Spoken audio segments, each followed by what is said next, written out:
E olha, em meio ao surto de dengue que está acontecendo em várias cidades brasileiras, tem a operadora de plano de saúde colocando obstáculos para a realização de exames. Mas eu quero perguntar para você, e aí?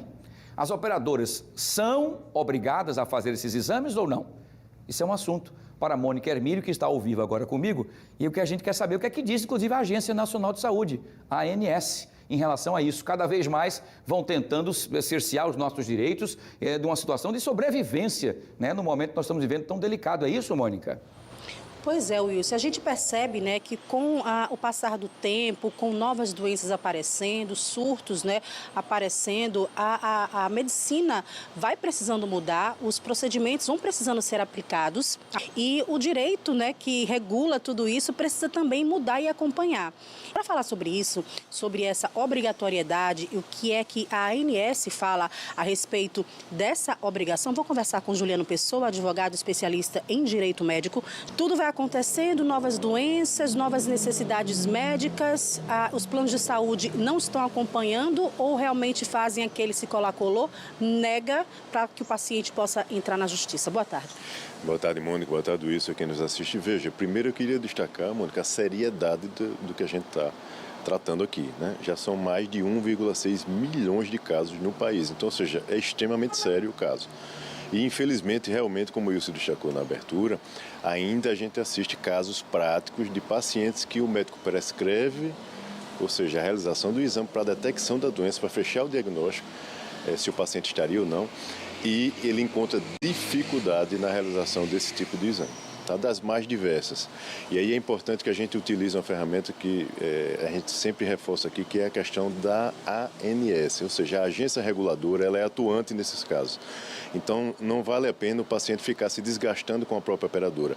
Automaticamente, ele precisa repassar a informação para a agência, ele pode até abrir uma reclamação, se for o caso, direto no site ou pelo 0800, a depender do paciente, e já fazer com que a operadora seja obrigada a trazer informações. Ela tem prazo definido entre 5 e 10 dias para trazer as informações junto desse processo administrativo que é aberto quando o paciente faz a reclamação.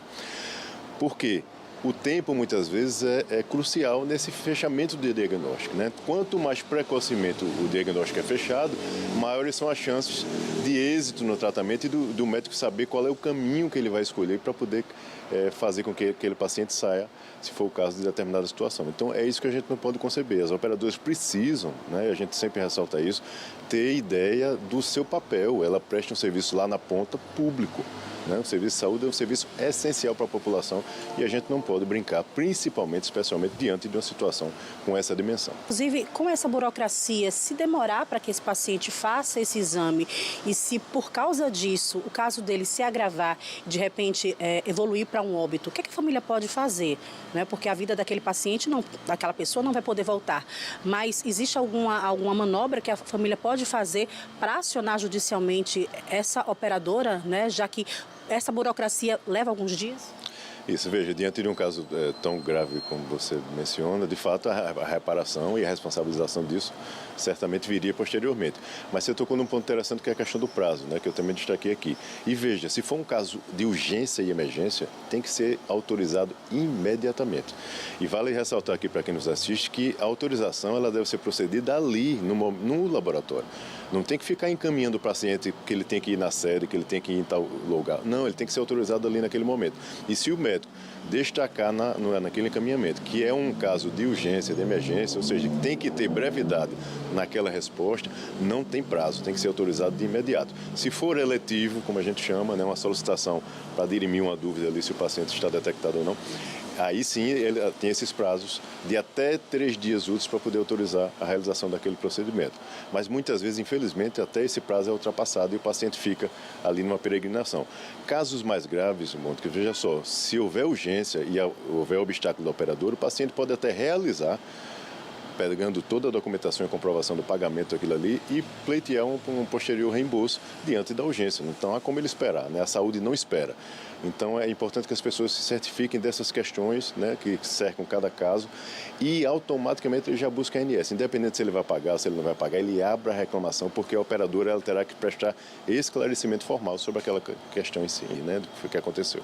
Ou seja, os planos de saúde são obrigados, devem constar esse exame para todo mundo que solicitar. Exatamente, isso consta no rol de cobertura e não é para haver esse tipo de questionamento ou de obstáculo. Infelizmente, a gente vê que quando a demanda cresce, surgem os obstáculos também acompanhando a demanda. Então, é isso que a gente não pode conceber e o paciente precisa ter esse hábito dele se utilizar dessas ferramentas de fato, porque quando a informação chega na agência, ela tem como tomar algum tipo de medida, porque se isso for crescente, ou seja, se um número considerável de pessoas fizer o mesmo papel de reclamar, isso vai chamar a atenção da agência reguladora e ela vai voltar os olhos de repente para o estado específico e ver o que está acontecendo naquele caso concreto. E a depender, se houver abusividade, a operadora certamente poderá responder até administrativamente por isso.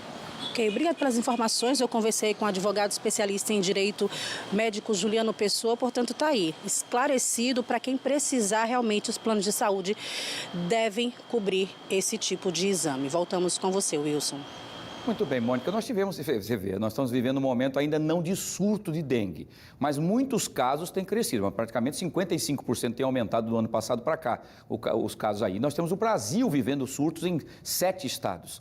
E o doutor Juliano Pessoa foi muito feliz quando ele disse, você tem ideia, eu lembro que na época da Covid, tinham pessoas que tinham negado, às vezes tinha inclusive a prescrição do médico negado para saber se ele estava com Covid ou não, a Covid matando no planeta inteiro.